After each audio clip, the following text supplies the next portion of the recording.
Dad built a honeymoon cottage behind the restaurant, and that's where Tommy was born. And then 18 months later I was born, and I never did go back to that house. When I went home from the hospital, I had to go to Chris's house because his wife died. So that's when we got raised on East Felton Street. Mhm. We have wonderful neighbors on East Felton Street. A number of our neighbors lost sons in the Second World War. It was a great neighborhood to grow up in, and walk to school. You could go outside and play,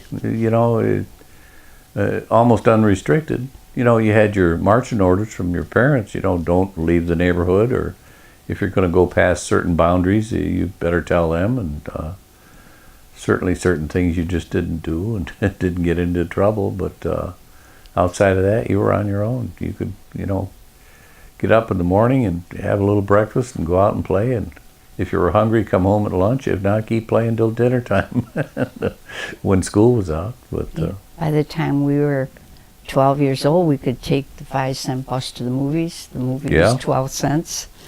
Get a 10-cent drink afterwards. Yeah. And, bus fare was a nickel. Now, I don't know if people would feel it's safe for their 13-year-old to take a bus alone. But at that time, our town was a very safe place. Well, a lot of times I wanted to save the nickel I'd spend on bus fare, and I'd hitchhike home from the couple miles from downtown. Hitchhike home to save money and buy more candy. So. But I loved living on East Felton Street. Mr. Platter started Platter's Chocolate in his home, and he used to call me over when he made sponge candy. And he'd say, I made some sponge candy, and he would give me a great big hunk of sponge without the chocolate on it yet. Oh my goodness, I loved that. The street still looks a lot like it did when we lived there, I think. A lot of older homes on that street, yeah. But, back when we grew up there, delivery men came every day. Most of them had trucks by the time I can remember, but some still had horse-drawn vehicles, and there was a rag man that came by. You would sell him your rags.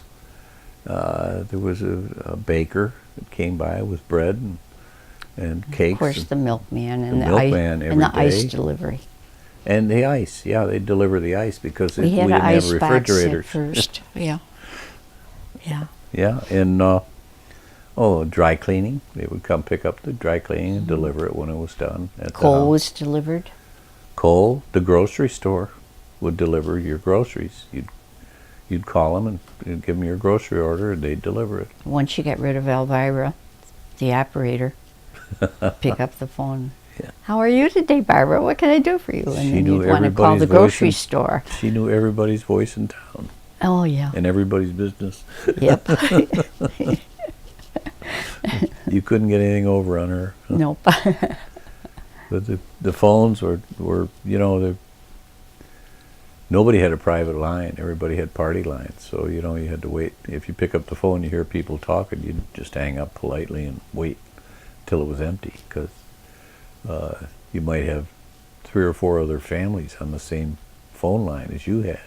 So if you were a nosy type, you could sit and listen to other people's conversations. You could pick up and listen, and you got to know who they were, so there was no hiding. And so there were the party lines. But we knew everyone that lived in every house for at least 4 or 5 streets in a row. Yeah.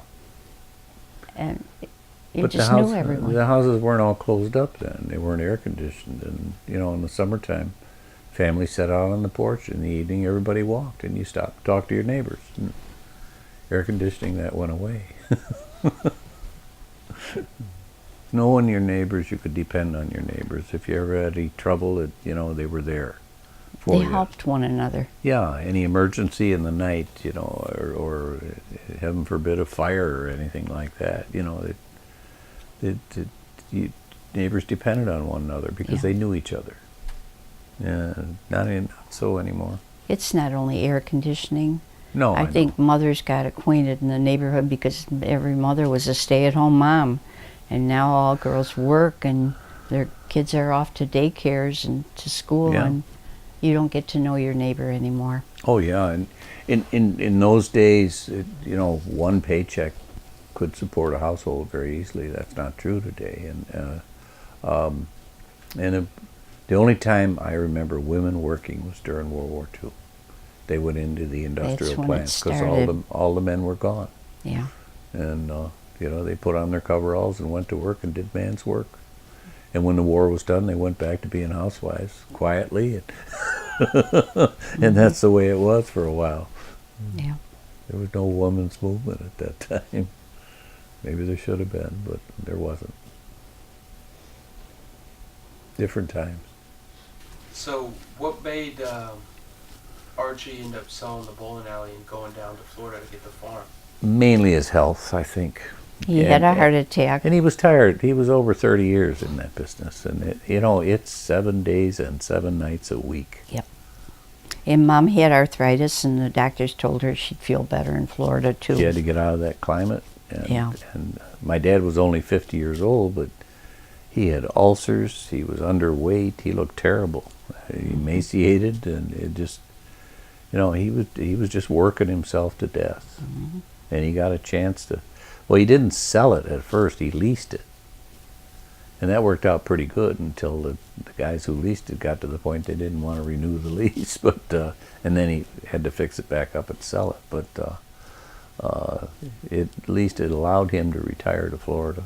So that saved his life, really. Let him live. He lived for, 19 years. Yeah, they were in Florida almost After 20 that. years. Yeah. Yeah.